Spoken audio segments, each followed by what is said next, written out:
Good day, my name is Curtis Frank, here with my colleague Damian White. Welcome to the Gold Spot, September 23rd, 2020. As normal, we have a lot to unpack here in a short amount of time, so let's get right into it. Damian, dollar index rising today, gold took a 2-month low. Bigger concern here for gold pricing, or is one of these things where don't look a gift horse in the mouth, take advantage of the dips? Yeah, absolutely. I think our clients have been basically taking advantage of the dips, looking at this weakness as an opportunity to get in from some of the higher prices that we had over the last couple of months. Really, this is pretty normal price action, I would think, for most financial assets. You're going to get big moves up. You have slight pullbacks, consolidations. We're seeing a little bit of a knee-jerk reaction, I think, to the Federal Reserve meeting last week, where some assets, after the news comes out, they didn't really do anything spectacular or announce anything that was going to be additionally stimulative above and beyond what they've already promised. So I think you got some of the weak hands, people selling off a little bit and then you got to understand this is in the paper market. The physical market is still very strong. Supply and demand is, it's still imbalanced. There's not a lot of supply out there. And demand for physical has been, ravenous for months on end, whereas the paper market still can have these, giant fluctuations, knee-jerk reactions, and the dollar is definitely something that has been pressuring it, where I think positioning from big fund managers were very short the U.S. dollar after the Fed meeting, same thing, knee-jerk reaction. I think this is all pretty typical normal price action.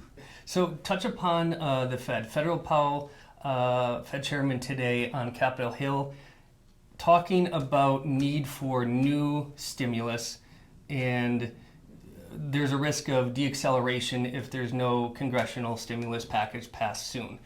Assuming that he gets what he wants, most people get what we want, another 2 to 3 trillion, how is that going to affect gold? Or maybe even a better question, is there a bigger concern that next $2 or $3 trillion does nothing for gold? Is that a possibility? Well, there's a lot in that statement right there. So yeah, Powell is doing his congressional testimony in front of Congress. I think ultimately what he's trying to do is kick him in the pants and let them know that they are going to have to take action, which they of course are not doing for political reasons heading into the election. So they're trying to do a push and pull with Trump, but ultimately the Federal Reserve can only do so much. They can buy distressed assets, they can keep interest rates low, which they're doing, and I think is a much more important aspect to the whole gold and silver story, inflation story, is zero-bound interest rates. Last week they told us it was going to go for the next 4, possibly even 5 years.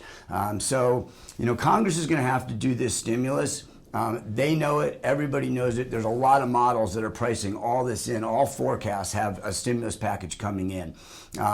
I think, and that's one of the reasons maybe gold has been selling off the last, they're postponing it. So no, I think that once you get extra money, you're going to get a jerk up in prices. But the long term, I think it's zero-bound interest rates is the most important factor. Till 2023? Is it 2024 or 2025. So we got a couple years of this market, assuming that these interest rates stay low. Gold loves low interest rates. All right, thanks for coming in today here.